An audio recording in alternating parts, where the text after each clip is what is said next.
Анда эмесе биз кийинки сабагыбызды баштай берели. Бул сабагыбызда биз жупсуз элементтер жөнүндө сөз кылмакчыбыз. Жупсуз элементтер деген бул шериги жок, жалгыз өзү турган элементтер. Ошондой эле бош элементтер деп да аталат. Англисчеде болсо self-closing tags же void elements. Буга чейин биз шериги бар элементтер жөнүндө сөз кылып үйрөнүп келаттык эле. Алар мынакей paragraph tag же heading tagтер болчу. Булардын айырмасы эки тагтын ортосуна мондай контент жайгашкан.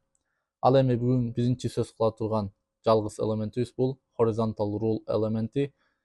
Бул жерден байкасаңыздар эч кандай бир контент же текст кошууга мүмкүнчүлүк жок. Анткени бул өзү жалгыз мондай жайгашкан. Ал эми бунун башталышы мондай 3 бурчтуу каша менен башталып, кайра 3 бурчтуу каша менен бүтүп, ошондой эле дагы бир айырмачылыгы алдыны карай могул сызыгы ошол эле эки кашанын ортосуна аты менен кошо жайгашкан.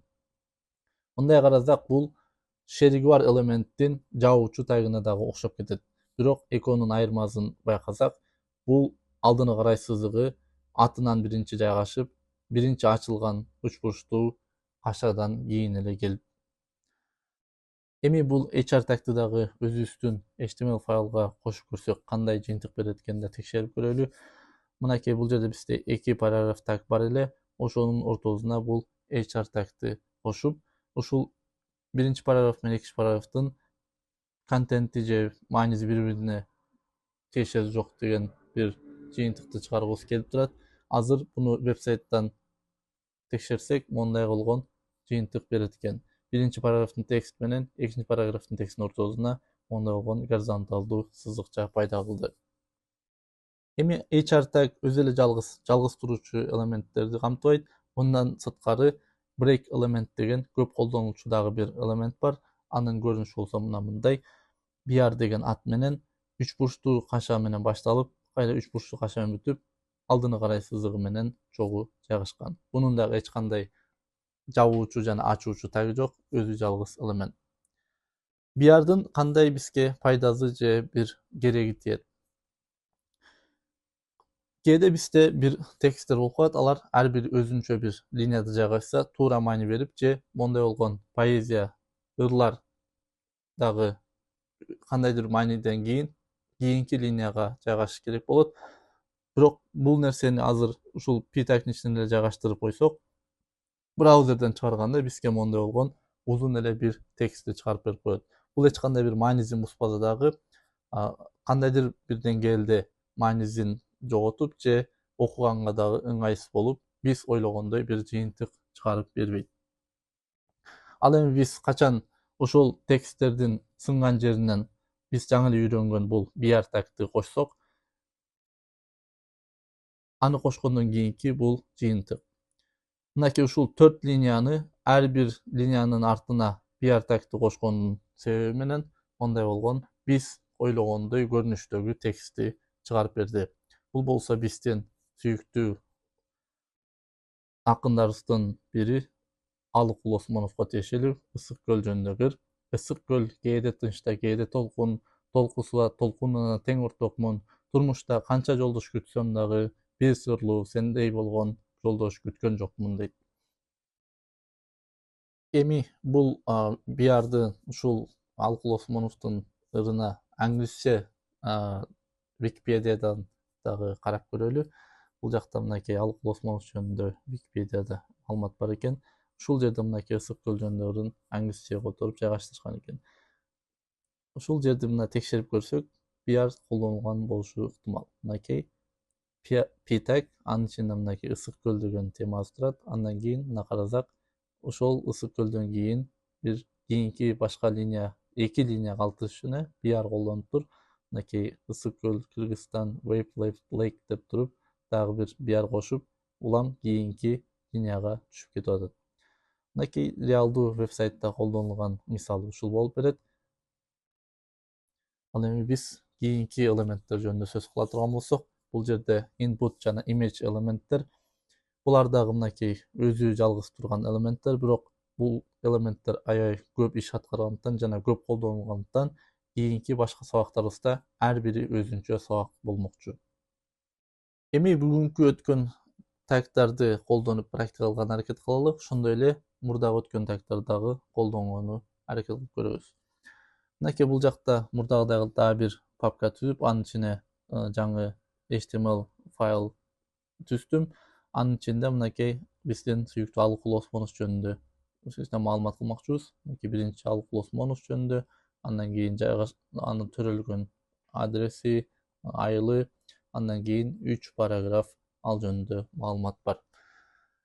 Бунун биз качан туура чыгарып аткарганыбызда бизге мондай болгон жыйынтык чыгыш керек. Бул жерде мынакей биринчи Алыкул Осмонов эң негизги тема болгондуктан бул H1 heading болмокчу. Андан кийин дагы бир параграф, ал параграф ичинде ошол Алыкул Осмонов төрөлгөн адрес, ал адрес бир параграфтын ичинде болгону менен байкасаңыздар ар бир өзүнчө линияда. Андан кийин мынакей HR линиясы жайгашкан. Анан HR линиядан кийин болсо мындай болгон 3 параграф текст бар. Качан биз бул текстти show preview кылып көргөнүбүздө моундай болгон баардык аралашкан текст эмес, жанагы көрсөткөн сүрөттөгүдөй бул мындай жыйынтык чыгыш керек. Эми видеону пауза кылып өзүбүз аракет кылып көрөлү. Анан эгер болбосо чогуу чыгарганга аракет кылабыз. Эми чогуу чыгарганы аракет кылып көрөлү. Мынакей бул жерде мынакей Алыкул Осмонов аты фамилиясы бар. Бул нерсени H1 тагга кошобуз дедик. Мынакей азыр Алыкул Осмоновду H1 тагдын ичине койсок, мынакей атым деп чыкты. Эми болсо бул төрөлгөн адресин өзүнчө бир p тагдын ичине коебуз дедик. Бардыгын азыр p тагдын ичине жайгаштырабыз. Бирок бул дагы деле бир линия болуп чыгып атат. Аны ар бир өзүнчө линия болуп чыгыш үчүн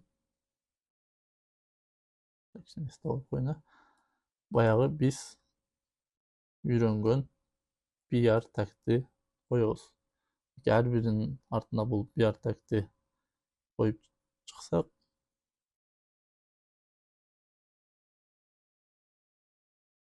акыркысына коюштун кереги жок. Анткени мындан кийин башка тагдар келген үчүн мунун эч кандай мааниси жок, бирок коюп койсок деле зыяны тийбейт. Эми болсо бул 3 параграфты бөлүш үчүн ар бирин өзүнчө параграфка коюп чыгабыз. p жабуучу тагды алып текстинин артына коебуз. Мынакей бир параграфыбыз өзүнчө бөлүндү. Эми бул параграфка дагы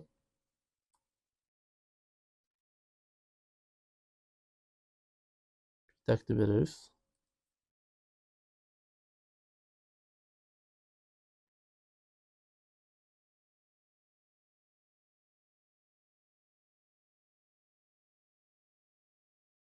Мынакей ар бири өзүнчө параграфта болуп калды. Эми бир нерсе калды. Бул жерде сүрөтүбүздө бизде эмне бар эле? Бул жерде горизонталдуу сызык бар эле. Аны болсо биз бул p тагдан кийин бул p таг менен бул p тагдын ортосуна адресе HR тагды кошуп коебуз. Мына мынтип бизге жакшынакай сызык коюп, экөөнүн мааниси эки башка экен. Биринчи бөлүгүндө бул Алыкул Осмоновдун аты жана адреси, андан кийин болсо ал жөнүндө маалыматтар экенин эми бөлүп көрсөтүп калды. Кийинки сөз кыла турган нерсебиз бул ушул жалгыз туруучу тагдарды колдонуудагы кээ бир туура эмес жана туура нерселерди белгилей кетели. Мисалы үчүн бул жерде 2 параграф боло турган текстти бир параграфтын ичине жайгаштырып, бирок анын ортосун br менен бөлүп коюу жагы.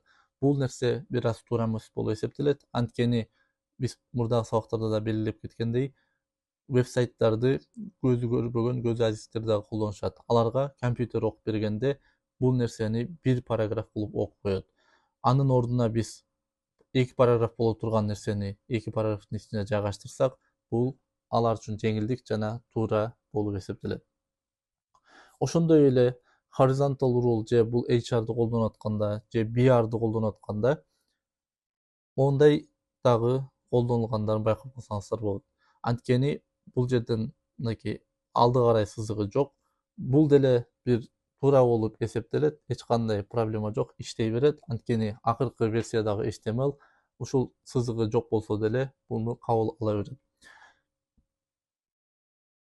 Бирок мондай сызыгы менен бары бул бир жакшы практика болуп эсептелет, бирок экөө тең колдонулса эч кандай проблема жок.